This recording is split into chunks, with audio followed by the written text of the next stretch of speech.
কি পড়তে হবে এবং কি ছাড়তে হবে এটা জানলেই কিন্তু গ্রুপ সি এবং গ্রুপ ডি অর্থাৎ এসএসসির গ্রুপ সি এবং গ্রুপ ডি পরীক্ষা কিন্তু তোমার।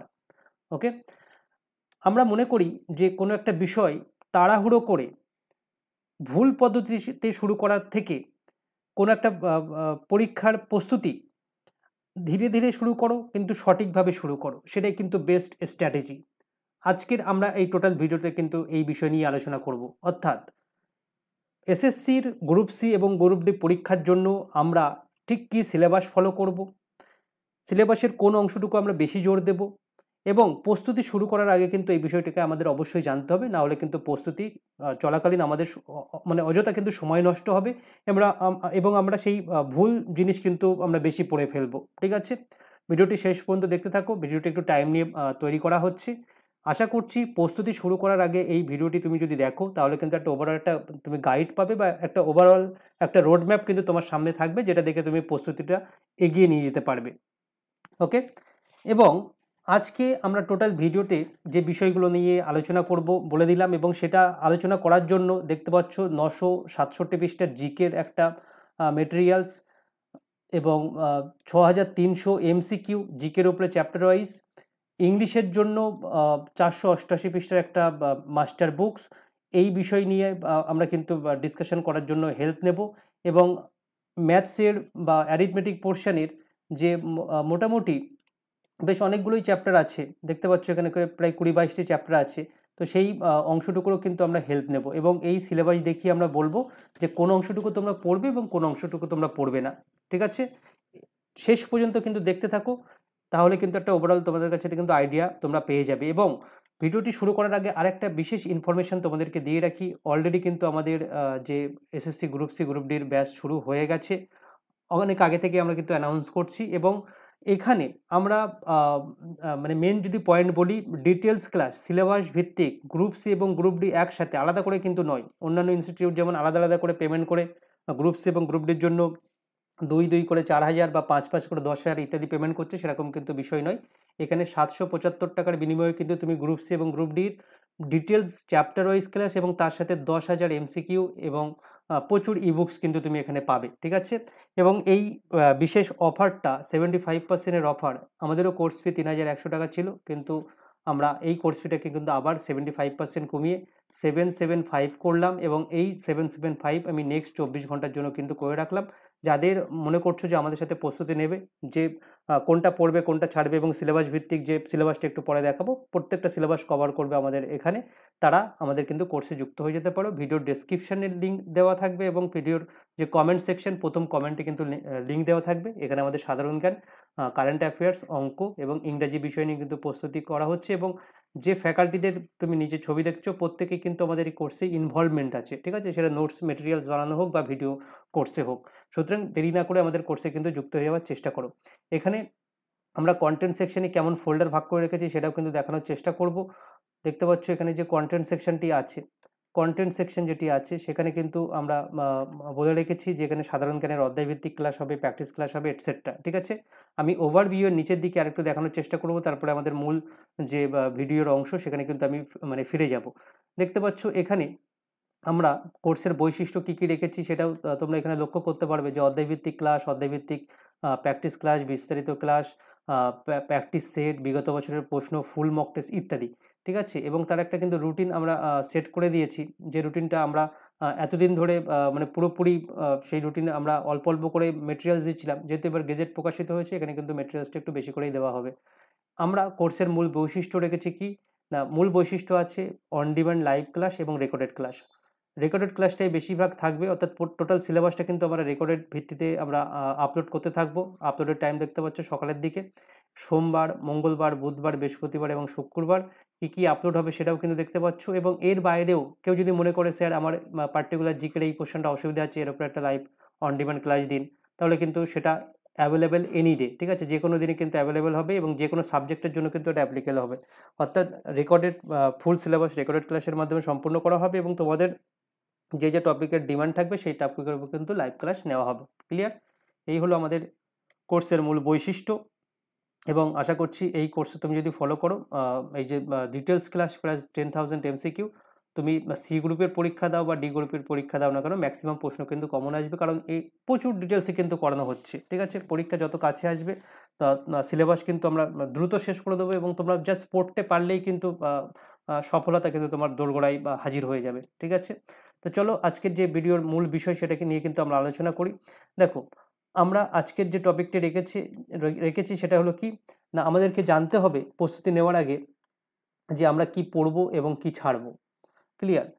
যদি আমি প্রথমেই চলে আসি সিলেবাসের উপরে, সিলেবাসটা তোমরা অটোমেটিক্যালি মানে জেনে গেছো যে সি গ্রুপের জন্য আমাদের জিকে পড়তে হবে, কারেন্ট অ্যাফেয়ার্স পড়তে হবে, ম্যাথ করতে হবে বা অ্যারিথমেটিক পড়তে হবে, এবং তার সাথে আমাদের কী করতে হবে, ইংলিশ করতে হবে।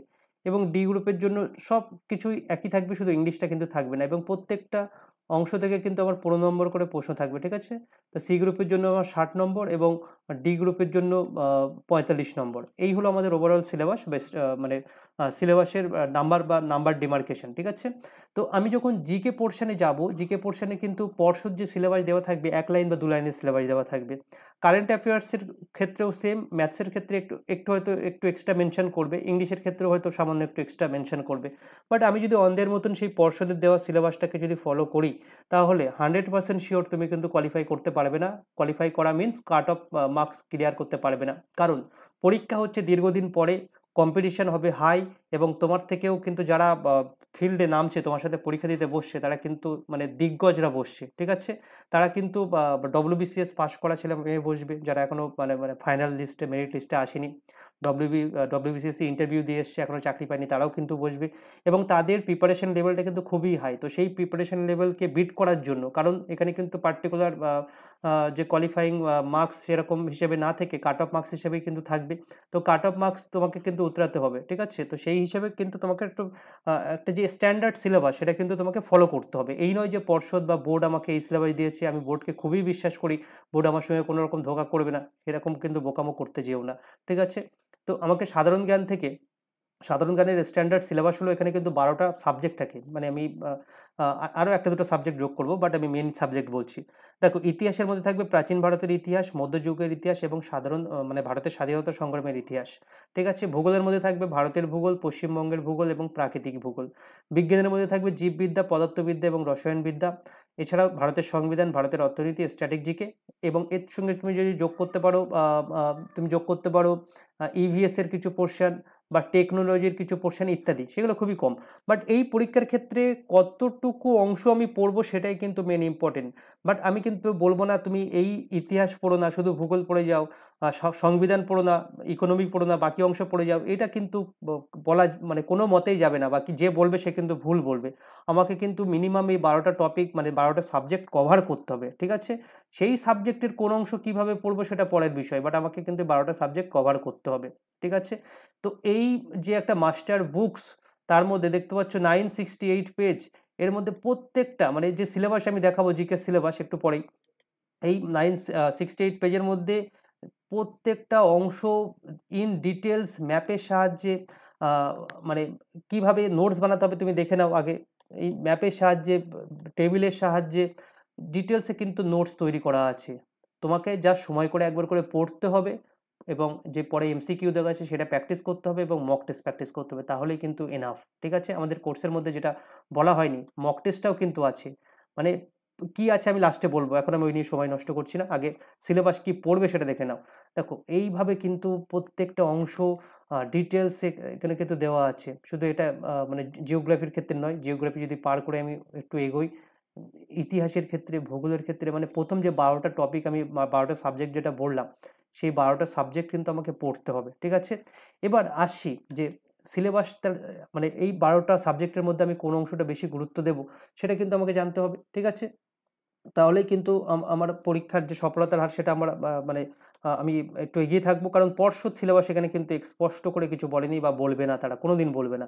ভারতের ভূগোলে আমাকে মোটামুটি যে টপিকগুলো পড়তে হয় সাধারণত, ভারতের অবস্থান, বিস্তার, সীমা, এটা আমাকে পড়তে হবে এবং ভালো রকমভাবে পড়তে হবে। ভারতের বিভিন্ন রাজ্য, কেন্দ্রশাসিত অঞ্চল, সেটাও কিন্তু পড়তে হবে, এবং ভারতের বিভিন্ন প্রতিবেশী রাজ্য, সেটাও কিন্তু আমাকে পড়তে হবে। ভারতের ভূকাঠমিক যে মানে ভূগাঠনিক কাঠামো, সেটা একটু কম গুরুত্ব দিলেও হবে। ঠিক আছে, ভূপ্রকৃতি, নদ নদী, জলবায়ু, মৃত্তিকা, জলসেচ, কৃষি, স্বাভাবিক উদ্ভিদ এবং যে সংরক্ষিত এলাকা কোনো অংশ ছাড়ার মতন কিন্তু নয়।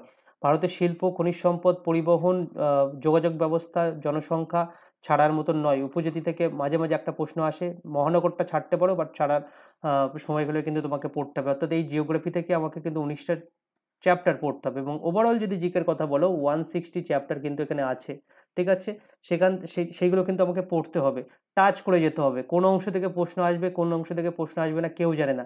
আমি কোনো অংশ, আমার মতে যেটা বলে যে কোনো অংশকে পুরোপুরি রিমুভ করে দিও না, সেই অংশটাকে অল্প বা বেশি পড়ো বাট পুরোপুরি রিমুভ করে দিও না। আমি বলতে পারি না যে ভারতের শক্তি সম্পদ তুমি পড়ে যেও না, আমি বলতে পারি যে ভারতের শক্তি সম্পদের মধ্যে যে পয়েন্টগুলো আছে সেই পয়েন্টের এই অংশটা গুরুত্বপূর্ণ, এই অংশটা কম গুরুত্বপূর্ণ বা এই অংশটা গুরুত্বপূর্ণ নয়, সেই জায়গাটায় কিন্তু আমি সাজেশন করে দিতে পারি, ঠিক আছে? বাট ওভারঅল যে স্ট্যান্ডার্ড সিলেবাস সেটা কিন্তু মেনশন, মানে আমাদেরকে মেনটেন করে কিন্তু প্রিপারেশন নিতে হবে, ঠিক আছে? পশ্চিমবঙ্গের ভূগোলের ক্ষেত্রেও কিন্তু ঠিক একই নিয়ম, যে পশ্চিমবঙ্গের গঠন, তার অবস্থান, প্রশাসনিক যে বিভাগ সেটা আমাকে জানতে হবে। পশ্চিমবঙ্গের ভূপ্রকৃতি, নদ নদী, জলবায়ু, মৃত্তিকা, স্বাভাবিক উদ্ভিদ আমাকে ডিটেলস পড়ে যেতে হবে। ইনজিস্ট মানে ডিটেলস, আবার ইনজিস্ট মানে বলছি সেটা কি বিষয়, মানে একটা কম্প্যাক্ট একটা নোটস যার মধ্যে টোটাল ইনফরমেশন থাকবে সেইভাবে কিন্তু পড়ে যেতে হবে, যেটা আমি আমাদের এই মাস্টার বুকসের মধ্যে দেখালাম 968, এটা প্রত্যেকটা কিন্তু আমাদের কোর্সের মধ্যে ফ্রিতে দেওয়া হচ্ছে, ঠিক আছে? পশ্চিমবঙ্গের সংরক্ষিত অঞ্চলসমূহ, পশ্চিমবঙ্গের কৃষিকাজ, পশ্চিমবঙ্গের খনিজ সম্পদ, পশ্চিমবঙ্গের শক্তি সম্পদ, পশ্চিমবঙ্গের শিল্প, ক্লিয়ার, পশ্চিমবঙ্গের পরিবহন, জনসংখ্যা, মানে ভারতের ভূগোলে যেমন সিলেবাস ছিল এখানের ক্ষেত্রেও কিন্তু ঠিক তেমন সিলেবাস আছে, অর্থাৎ 19টা হয়ে গেছে এবং 14টা এখানে আমরা বললাম, ক্লিয়ার। প্রাকৃতিক ভূগোলের ক্ষেত্রে আমাদের সৌরজগৎ বা সৌরমণ্ডল বা গ্রহসমূহ ইত্যাদি পড়তে হবে। গ্রহরূপে পৃথিবী কেমন, পৃথিবীর গতিসমূহ, পৃথিবীর যে ভূ অভ্যন্তরীণ গঠন সেটা, বিভিন্ন প্রকার যে শিলা এবং তার যে শ্রেণীবিভাগ আছে সেটা পড়তে হবে। পৃথিবীর বিভিন্ন ভূমিরূপ, পর্বত, মালভূমি, সমভূমি অংশ পড়তে হবে।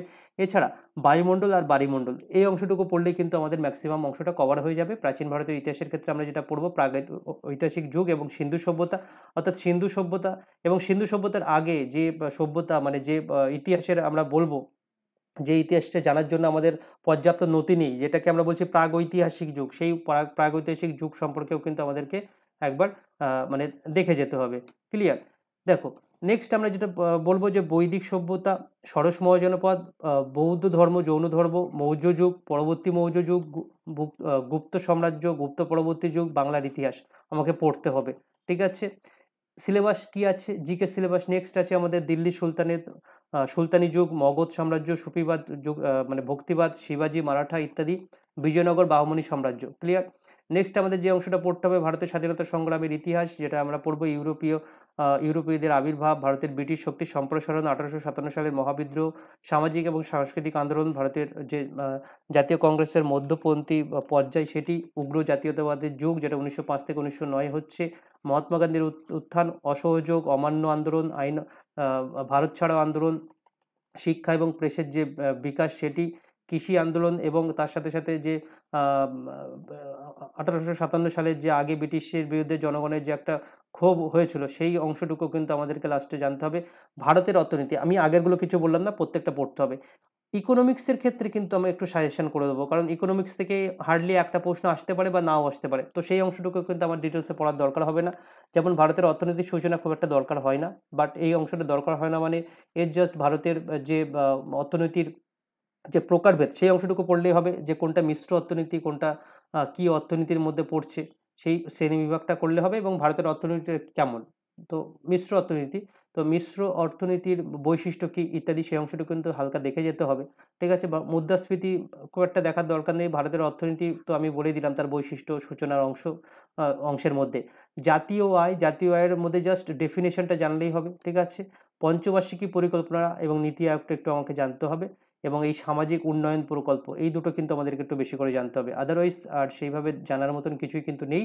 এবং আরেকটা আছে ভারতের ব্যাংকিং ব্যবস্থা, তবুও ডিটেলসে নয়, কোন ব্যাংকিং সেক্টর কখন কিভাবে তৈরি হয়েছিল যার যে একটা হিস্ট্রিক্যাল ব্যাকগ্রাউন্ড আছে সেই অংশটুকু আমাদেরকে জানলে কিন্তু অনেকটাই আমরা জানবো।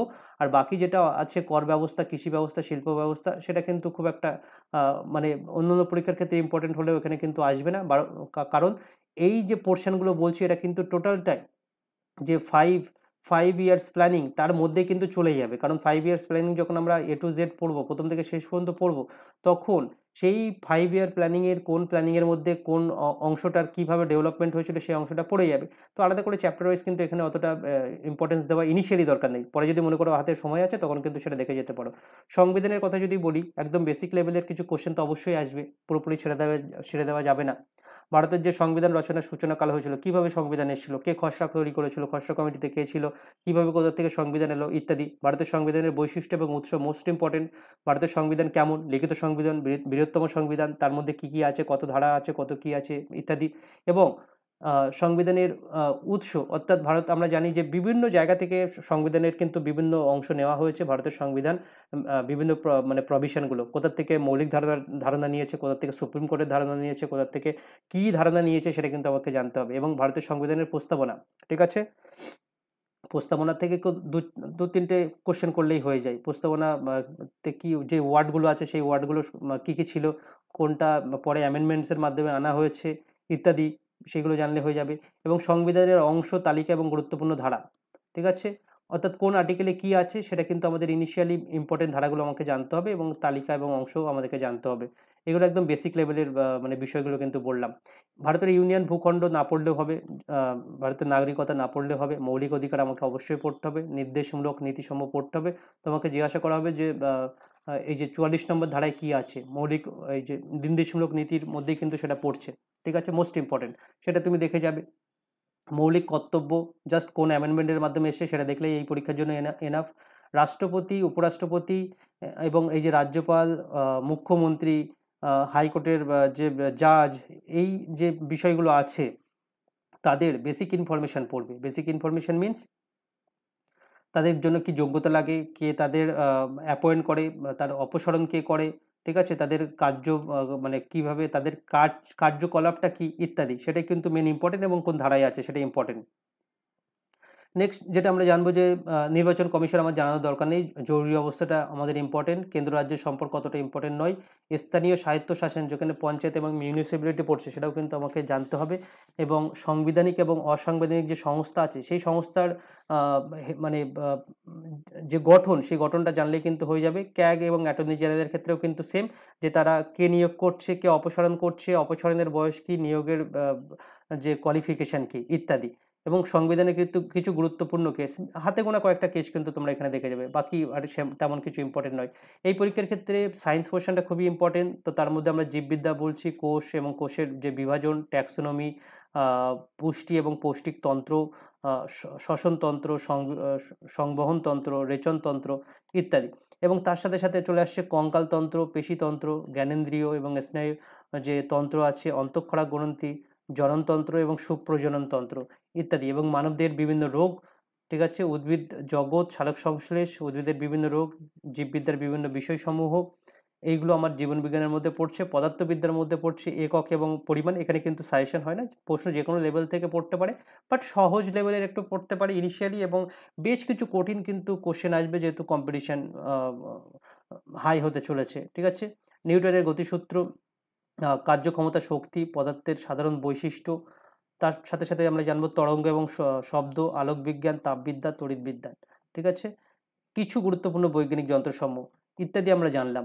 এবং তারপরে আমরা রসায়নবিদ্যায় চলে যাব। রসায়নবিদ্যার মধ্যেও ঠিক একই অবস্থা, যে আমরা 1 নম্বরেরও কোশ্চেন 1 থেকে 2 নম্বর বা 3 নম্বর পর্যন্ত প্রশ্ন কিন্তু এখানে আসতে পারে। গ্যাসের সূত্রাবলী, তড়িৎ রসায়ন, পরমাণু গঠন, তেজস্ক্রিয়তা, অ্যাসিড ক্ষার লবণ, প্রত্যেকটা অংশ কিন্তু আমাকে দেখতে হচ্ছে। পর্যায় সারণী, রাসায়নিক বন্ধন, ধাতু অধাতু, বিভিন্ন প্রকার জ্বালানি এবং জৈব রাসায়ন। অনেকে সিলেবাস দেখে ঘাবড়ে যেতে পারে, বাট ঘাবড়ানোর কিছু নেই, আমি কিন্তু ভেঙে ভেঙে ডিটেলসে বলছি বলে এত বড় লাগছে, বাট এইগুলো কিন্তু আমাকে কম্প্যাক্ট ওয়েতে পড়তে হবে, বারবার বলছি কম্প্যাক্ট ওয়েতে কিন্তু আমাকে পড়তে হবে, ঠিক আছে। এই নয় যে আমি একটা চ্যাপ্টার নিয়ে বসে গেলাম তো 7 দিন ধরে পড়লাম, সেরকম নয়। 7টা চ্যাপ্টার একদিনে পড়তে পারো সেরকম কম্প্যাক্ট কিন্তু নোটস করে তোমাকে কিন্তু পড়তে হবে। রাসায়নিক খাদ্য খুব একটা ইম্পর্টেন্ট নয়।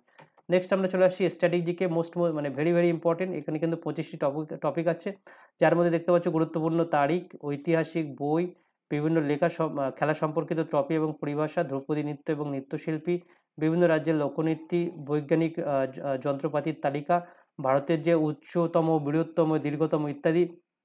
এই অংশগুলো কিন্তু আমাদেরকে দেখে যেতে হবে এবং অন স্ক্রিনে তোমরা যা যা দেখতে পাচ্ছ প্রত্যেকটাই কিন্তু ইম্পর্টেন্ট, কোনো কিন্তু মানে ফেলে দেওয়ার মতন কিন্তু কিছু নেই। ঠিক আছে, তো এই হলো আমাদের ওভারঅল জিকে সিলেবাস, যেটা আমরা কভার করাচ্ছি অ্যারাউন্ড 968 পেজের মধ্যে। কোর্সের মধ্যে কিন্তু ভিডিও পুরোটা ক্লিয়ার আছে। ঠিক আছে, পুরোটা আমাদের অলরেডি ক্রিয়েট করা আছে। ঢুকবে কোর্সের মধ্যে, পুরোটা ভিডিও দেখবে, নোটস পড়বে, বেরিয়ে যাবে, পাস করে যাবে। ক্লিয়ার। জিকের যে এমসিকিউ, এখানে কিন্তু চ্যাপ্টার ওয়াইজ এমসিকিউ আছে। কটা এমসিকিউ আছে দেখতে পাচ্ছ? 6300 চ্যাপ্টার ওয়াইজ জিকে এমসিকিউ আছে।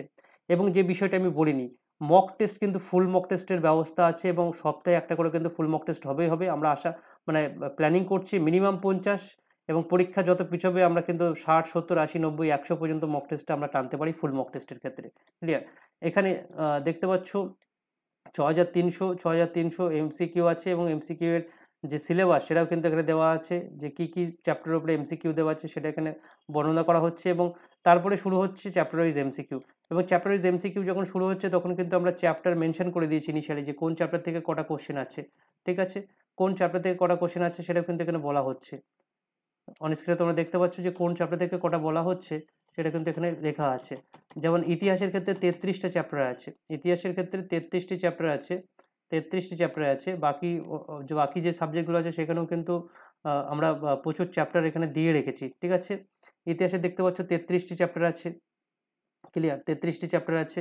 নেক্সট আমরা যখন যাব তখন দেখবো যে জিওগ্রাফির ওপরেও মোটামুটি 16টা চ্যাপ্টার আছে, 16টা চ্যাপ্টার আছে। পলিটির ওপরেও মোটামুটি চ্যাপ্টার আছে। তো এইভাবে কিন্তু আমাদের যে 6300 এমসিকিউ সাজানো আছে। এবং আমি একটা ফাইল খুলে দেখাই, এই ইতিহাসের যে ফাইলগুলো আছে এখানে চ্যাপ্টার ফাইল, তো সেখানে কিন্তু দেখতে পাচ্ছ প্রত্যেকটা কিন্তু কোশ্চেন দেওয়া আছে এবং তার কিন্তু আনসার দেওয়া আছে। ক্লিয়ার, তো এইভাবে কিন্তু করা আছে। তো এইভাবে করলে কিন্তু আমাদের জিকেটা উদ্ধার করে নিতে পারবো আমরা। এর বাইরে কিন্তু কিছু করার নেই। আমি একটু বেশি বেশি করেই কিন্তু বললাম, এর থেকেও ছোট করে বলা যেত, বাট আমি ইনিশিয়ালি শর্টকাট কিছু দেখালাম না, কারণ শর্টকাট প্রথম থেকেই মানে করার টেন্ডেন্সি রাখাটা কিন্তু খুব একটা ভালো জিনিস নয়। তো আমি কিন্তু একদম একদম প্রথম থেকেই বলে দিলাম যে কি কি করতে হবে। ক্লিয়ার। এখন আমাদের সিলেবাসের জিকের পরে যে সিলেবাসের অংশটি আছে সেটা কি না, কারেন্ট অ্যাফেয়ার্স আছে। কারেন্ট অ্যাফেয়ার্সের ক্ষেত্রে মোস্ট যে ভুলটা সবাই করে সেই ভুলটা দিয়ে কিন্তু আমি শুরু করব। সেটা হলো কি, daily current affairs. Daily current affairs হলো মোস্ট, মানে সব থেকে, যদি বলো যে তোমার চাকরি না পাওয়ার পিছনে কোনটা কারণ এই ধরনের পরীক্ষার, তাহলে আমি বলবো ডেলি কারেন্ট অ্যাফেয়ার্স তোমার কিন্তু কি করবে, টাইম কিল করবে। এবং মানে ডেলি ধরো 20টা করে তুমি কারেন্ট অ্যাফেয়ার্স পড়ছো, তো 20টা কারেন্ট অ্যাফেয়ার্স পড়ার দরকার নেই। মাসের শেষে তাহলে তোমার কটা হচ্ছে 600, মানে মাসের শেষে 600 কারেন্ট অ্যাফেয়ার্স করার দরকার হয় না। মাসের শেষে একেবারে 250টার বেশি কারেন্ট অ্যাফেয়ার্স হলে সেটাই কিন্তু তোমার টাইম কিল করবে। এবং তুমি যখন ডেলি কারেন্ট অ্যাফেয়ার্স করবে অনেক অংশ কিন্তু তুমি লিঙ্ক খুঁজে পাবে না। বরঞ্চ যে মাসের শেষে তুমি যদি আগের মাসের কারেন্ট অ্যাফেয়ার্সটা পড়তে বসো, তাহলে একটা কম্প্যাক্ট ওয়েতে কিন্তু কারেন্ট অ্যাফেয়ার্সের মধ্যে যে হেডিংসগুলো থাকে, অ্যাপয়েন্টমেন্ট, ডেথ, ঠিক আছে, নিয়োগ, এই প্রকল্প, সেইগুলো কিন্তু একদম পরপর তুমি পেয়ে যাবে এবং সেটাই কিন্তু বেস্ট ওয়ে হবে। সুতরাং কারেন্ট অ্যাফেয়ার্স করলে মান্থলি করো। ঠিক আছে, মান্থলি করো। অ্যাটলিস্ট যদি মান্থলি করতে তোমার মন না যায়, উইকলি বা বাই উইকলি কিন্তু তুমি করো। ঠিক আছে, বাট ডেইলি কারেন্ট অ্যাফেয়ার্সের অভ্যাসটা কিন্তু এই ধরনের পরীক্ষার ক্ষেত্রে ছাড়তে হবে। অনেক পরীক্ষায় কাজে লাগে, বাট এই ধরনের পরীক্ষার ক্ষেত্রে কিন্তু ছাড়তে হবে। ঠিক আছে, কারেন্ট অ্যাফেয়ার্স আমাদের অ্যাপ্রোচ থাকবে মান্থলি করা, এবং সেটা জাস্ট একদম জিস্ট করা, মানে ওয়ান লাইনার। এখানে অত ডিটেলস আমার দরকার নেই। এই 30 জন এই মাসে অ্যাপয়েন্ট হয়েছে এবং তাদের নাম এই, তারা এবং তার সম্পর্কে একটা দুটো ইনফরমেশন, এইভাবে কিন্তু আমাকে দেখে যেতে হবে। আমরা যখন ইংলিশ পোর্শনে যাব, ইংলিশ পোর্শনে এমএইচ এডুকেশন ল্যাবের যে ইংলিশের কন্টেন্ট দেওয়া আছে, এখনো পর্যন্ত কিন্তু সেরা কন্টেন্ট ওয়েস্ট বেঙ্গলের মধ্যে। আমরা অত প্রচার করি না, অত এখন দেখবে যে ইউটিউবের কালচার হয়েছে একসঙ্গে সবাই মিলে একদম সেই চিৎকার চেঁচামেচি, নাটক, ড্রামা ইত্যাদি। ওইভাবে কিন্তু আমাদের চ্যানেল বিশ্বস্ত নয়, সেইভাবে কিন্তু আমরা যাই না। একেবারে ইনফরমেটিভভাবে কিন্তু আমরা যাই। এবং বলে রাখছি, এখানে 33টি টপিক আছে। 33টি টপিক হলো একদম আমি হাই লেভেলে বলছি। ঠিক আছে, 33টি টপিক আমার কিন্তু গ্রুপ সি গ্রুপ ডির জন্য লাগবে না। তবুও আমি দিয়ে রেখেছি একটা কারণ, প্রশ্ন যাতে কোনো অংশ থেকে ছেড়ে না যায়। বাট আমি বলে দেবো যে এখান থেকে কোন অংশগুলো ইম্পর্টেন্ট। ইনিশিয়ালি যদি আমি বলি, শুরু করো তুমি প্রথম থেকে। ঠিক আছে, noun, pronoun, forms of verb, এইভাবে শুরু করো। ইংলিশে সাধারণত দুটো পার্ট হয়, একটা একদম পিওর গ্রামার পোর্শনের পার্ট হয়, আর একটা হলো ভোকাবুলারি পোর্শনের পার্ট হয়। ঠিক আছে, ভোকাবুলারি তো ছাড়ার কোনো জায়গায় নেই, বরং তুমি গ্রামার অংশ থেকে কিছু এই পরীক্ষার জন্য ছাড়তে পারো। কেন বলছি না, এই নাউন থেকে, প্রোনাউন থেকে, ভার্বস থেকে, subject verb agreement, finite, non finite, modal auxiliary, মানে এখানে যে অ্যাডভার্ব আছে, ঠিক আছে, অ্যাডভার্ব আছে, পার্টিসিপেল আছে, অ্যাডভার্ব আছে, অ্যাডজেক্টিভ, কনজাংশন, ইন্টারজেকশন থেকে কোনো রকম কিন্তু প্রশ্ন সরাসরি আসবে না। ক্লিয়ার? আর্টিকেল থেকে ফিল ইন দ্য ব্ল্যাঙ্কস আসবে, প্রিপোজিশন থেকে ফিল ইন দ্য ব্ল্যাঙ্কস আসবে, এবং এইখানের অংশ থেকেও কিন্তু কিছু কিছু question fill in the blanks হিসেবেই আসবে। ডাইরেক্ট কিন্তু তোমাকে থিওরিক্যাল বেসিসে কিন্তু কোশ্চেন জিজ্ঞাসা করবে না। এবার এখান থেকে যদি গ্রামারের প্রশ্ন জিজ্ঞাসা করে, তাহলে ওয়েস্ট বেঙ্গলের এসএসসির ক্ষেত্রে লক্ষ্য করা গেছে তারা কিন্তু যদি গ্রামারের কোশ্চেন ডাইরেক্ট করে, তারা কি করতে পারে না, ডাইরেক্ট যদি গ্রামারের কোশ্চেন করে তাহলে কিন্তু তারা টেন্স থেকে করতে পারে, ঠিক আছে, টেন্স থেকে কিন্তু তারা ডাইরেক্ট গ্রামারের কোশ্চেন করতে পারে, ন্যারেশন থেকে ডাইরেক্ট গ্রামারের কোশ্চেন করতে পারে, ঠিক আছে, এই দুটো অংশ থেকে কিন্তু ডাইরেক্ট গ্রামারের কোশ্চেন করতে পারে। বাট এই যে তারপরে আমাদের শুরু হচ্ছে ভোকাবুলারি পোর্শন, তার মধ্যে আমাদের প্রপার ওয়ার্ড সেটাও কিন্তু ফিল ইন দ্য ব্ল্যাঙ্কস হিসেবে আসবে, synonym, antonym, phrasal verb, idioms, word substitution, এইগুলো, এই পোর্শনটা কিন্তু একদম মোস্ট ইম্পর্টেন্ট, মানে বিন্দুমাত্র ছাড়া যাবে না। আমি উপরের একদম এই 14 নম্বর পর্যন্ত, 14 নম্বর নয়, আমি এখানে তাও আমি বলবো 11 নম্বর, 11 নম্বর, 1 থেকে 11 নম্বর পর্যন্ত ছাড়া যেতে পারে, তোমার হাতে যদি সময় না থাকে, হাতে সময় থাকলে পড়ো, নাহলে 1 থেকে 11 নম্বর পর্যন্ত ছাড়ো, ঠিক আছে। মেন অংশ 12, 13, 14, 15 তুমি তো গ্রামার পোর্শন হিসেবে পড়বেই পড়বে। আর এই 16 থেকে 21 নম্বরের যে চ্যাপ্টারগুলো দেওয়া আছে সেগুলো কিন্তু কোনো মতেই ছাড়া চলবে না। এটাই হলো একদম কোর টপিক। এর বাইরে আমাদেরকে ডিগ্রি পোর্শনটা, number, gender, spelling, tag question একটু দেখে যেতে হবে, কালেকটিভ নাউন্স একটু দেখে যেতে হবে। এই অংশগুলো কিন্তু একটু মডারেট টাইপসের, ঠিক আছে। তাহলে আমি যে অংশ দুটো পার্ট বললাম, একটা হলো 16 থেকে 21 এবং তার আগে 11 থেকে যে 14-15 পোর্শন, এই পার্টটা কিন্তু কোনো মতেই ছাড়লে হবে না, এটা কিন্তু একদম পড়তেই হবে। 1 থেকে 11 তোমার হাতে যদি সময় থাকে পড়ো, এবং তার বাইরে হলো 23, 24, 25, 26, 27 এবং 29, 30, 31, 32, এটাও কিন্তু হাতে টাইম থাকলে পড়ো, বা সব কিছু হয়ে যাওয়ার পরে পড়ো। এবং তার সাথে সাথে এই 28 নম্বরের যেটা ফিল ইন দ্য ব্ল্যাঙ্কস আছে, সেটাও কিন্তু মোস্ট ইম্পর্টেন্ট, ঠিক আছে। এটাও কিন্তু আমাকে এই 16 থেকে 21 বা 12 থেকে 16, 15, তার সাথেই কিন্তু আমাকে যোগ করতে হবে 28 নম্বর। এটা কিন্তু মোস্ট ইম্পর্টেন্ট, পড়তেই হবে, কোনো অংশ কিন্তু বাদ দেওয়া চলবে না, ঠিক আছে। তো ইংলিশের ক্ষেত্রে বললে কিন্তু আমরা এই ধরনের অ্যাপ্রোচ রাখতে পারি।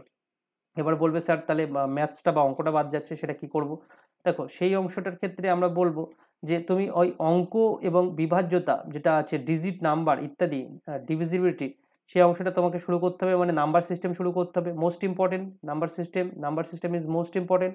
তারপরে শুরু করতে হবে কি না, এই যে লসাগু এবং গসাগুর অঙ্ক আছে সেটা, ভগ্নাংশ বা ফ্র্যাকশনের অঙ্ক আছে সেটা, দশমিক, আবৃত দশমিক ইত্যাদি, সরলীকরণ, বর্গ বা বর্গমূল, সংখ্যা সংক্রান্ত যে সমস্যা ইত্যাদি, ঠিক আছে, এইগুলো আমাকে বেশি করে দেখতে হবে। সূচককরণে অতটা দেখার দরকার নেই। গড়ের অঙ্ক দেখতে হবে, বয়স সংক্রান্ত অঙ্ক দেখতে হবে, অনুপাত সমানুপাত মোস্ট ইম্পর্টেন্ট, শতকরা মোস্ট ইম্পর্টেন্ট, লাভ ক্ষতি মোস্ট মানে ভেরি ভেরি ইম্পর্টেন্ট।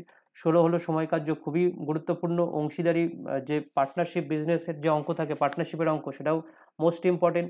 নল চৌবাচ্চা, সময় দূরত্ব, ট্রেন সংক্রান্ত এবং নৌকা চৌবাচ্চা সংক্রান্ত এবং মিক্সার সংক্রান্ত অঙ্ক, very very very very important. Clear? Very very important. সরল সুদ, জটিল সুদ তুমি করতে পারো, বাট পরিমিতির অংশ কিন্তু পরীক্ষার সিলেবাসে নেই, তো খুব একটা আমাকে হেডেক নিয়ে না করলেও চলবে। বাট যে অংশগুলো আমি বেশি করে জোর দিলাম সেটা কিন্তু তোমাকে দেখতে হবে। এখন অনেকের এবার মানে বিষয়টা কিন্তু গুলিয়ে যেতে পারে, তো আমি একদম সংক্ষিপ্ত আকারে একেবারে মানে সাম আপ করে দিচ্ছি যে বিষয়টা কি। দেখো, তোমাকে এসএসসির গ্রুপ সি এবং গ্রুপ ডি পরীক্ষায় পাশ করতে হলে প্রথম অংশ হলো তোমাকে প্রপার সিলেবাস জানতে হবে, ঠিক আছে। প্রপার সিলেবাস কিন্তু জানতেই হবে, যেটা পর্ষদ দেবে না। যে সিলেবাসটা আমি দিলাম এটা কিন্তু একটা স্ট্যান্ডার্ড সিলেবাস, আমি বলবো না প্রপার সিলেবাস, এটাই সিলেবাস, এটা কিন্তু অফিসিয়াল নয়, আনঅফিসিয়াল স্ট্যান্ডার্ড সিলেবাস, ঠিক আছে। এবং এই সিলেবাসের মধ্যে, যে যে টপিক আছে সেই টপিক থেকেই কিন্তু প্রশ্ন আসবে, এর বাইরে কিন্তু সাধারণত টপিক হয় না। যেগুলো হয় সেগুলো সবার জন্যই, কারোর জন্যই নয়, ঠিক আছে, এর বাইরে কিন্তু টপিক হয় না। এবার আমার কোশ্চেন হলো, এই সিলেবাসটা যেটা বললেন স্যার আপনি, যে 160টা জিকের টপিক আছে, ম্যাথসের ক্ষেত্রে প্রায় 22টি টপিক বললেন, ইংরেজির ক্ষেত্রে 33টি টপিক বললেন, এবং কারেন্ট অ্যাফেয়ার্স তো আছে, এগুলো কি অন্ধের মতন পুরোটা করব? দেখো, পুরোটা করার কথা কিন্তু আমি একবারও বলিনি। ঠিক আছে, জিকের যে 160টার কথা বলেছি সেটা অবশ্যই 160টার জায়গায় 150টা তোমাকে করতে হবে। 10টা টপিক বাদ দেওয়ার মতন আছে, ইকোনমিক্সের কিছু, পলিটির কিছু, ইত্যাদি ইত্যাদি। বাট 160 বা 130 টু 160 150 টপিক কিন্তু তোমাকে করতে হবে জিকের ক্ষেত্রে। ওকে, 22টা যেটা আমরা বললাম ম্যাথসের ক্ষেত্রে, অ্যারিথমেটিকের ক্ষেত্রে, সেটাও কিন্তু তোমাকে সংক্ষিপ্ত করে মোটামুটি 15 থেকে 17টা টপিকে আনা পসিবল হবে, সেটা কিন্তু আমাদের এই কন্টেন্ট সেকশনে আমি দিয়ে দেবো। এবং 33টি যে টপিকের কথা বললাম ইংলিশের ক্ষেত্রে, সেখানে কিন্তু আমি বলে দিলাম যে 1 থেকে 11 নম্বর টপিক সময় না থাকলে পড়ার দরকার নেই, 12 থেকে 16 নম্বর পড়ো, 15 নম্বর পড়ো, এবং 16 থেকে তোমার 21 নম্বর, অর্থাৎ 12 থেকে 21 নম্বরের যে টপিকগুলো আছে সেটা বেশি করে দেখো, এবং তার সঙ্গে 28 নম্বরের টপিকটি দেখো। ঠিক আছে, এগুলো করলেই কিন্তু মোটামুটি আমরা উতরে যাব। এবং যেটা আমরা কারেন্ট অ্যাফেয়ার্স মান্থলি করার চেষ্টা করো, বা সব সাপ্তাহিক, যদি মান্থলি তোমার করতে খুবই খারাপ লাগে যে আমি মান্থলি, অনেকের অভ্যাস হয়ে যায় তো মান্থলি করব না, আমি ডেলি করব, এরকম যাদের অভ্যাস আছে অ্যাটলিস্ট উইকলি করো, বাট ডেলি কিন্তু করতে যেও না, সময় নষ্ট হবে। ঠিক আছে, এবং শেষে গিয়ে যেটা তোমাদেরকে বলার আছে, এইভাবেই কিন্তু আমাদের কোর্সটা ডিজাইন করা হয়েছে, আমরা কিন্তু এইভাবেই কোর্সটা করাচ্ছি। ডিসকাউন্ট চলছে, যদি মনে করো যে কোর্সে যুক্ত হবে অবশ্যই কিন্তু যুক্ত হয়ে যাও। ভিডিও ডেসক্রিপশনে লিঙ্ক দেওয়া আছে, কমেন্ট সেকশনে লিঙ্ক দেওয়া আছে, ঠিক আছে, সব জায়গায় কিন্তু লিঙ্ক দেওয়া আছে। একদম সময় নষ্ট করো না, প্রিপারেশন কিন্তু শুরু করো, সঠিকভাবে শুরু করো। ঠিক আছে, বেঠিকভাবে শুরু করে লাভ নেই, সঠিকভাবে কিন্তু শুরু করো প্রিপারেশনটি। এখানেই ভিডিওটি শেষ করব। ভিডিওটি শেষ করার আগে সকলকে অসংখ্য ধন্যবাদ, এবং আশা করব ভিডিওটি তোমরা পর্যাপ্ত পরিমাণে শেয়ার করো, যাতে যারা প্রিপারেশন শুরু করছে সঠিকভাবে শুরু করতে পারে। ঠিক আছে, ভিডিওটি এখানেই শেষ করা হচ্ছে। ভিডিওটি শেষ পর্যন্ত দেখার জন্য সকলকে অসংখ্য ধন্যবাদ। Thank you.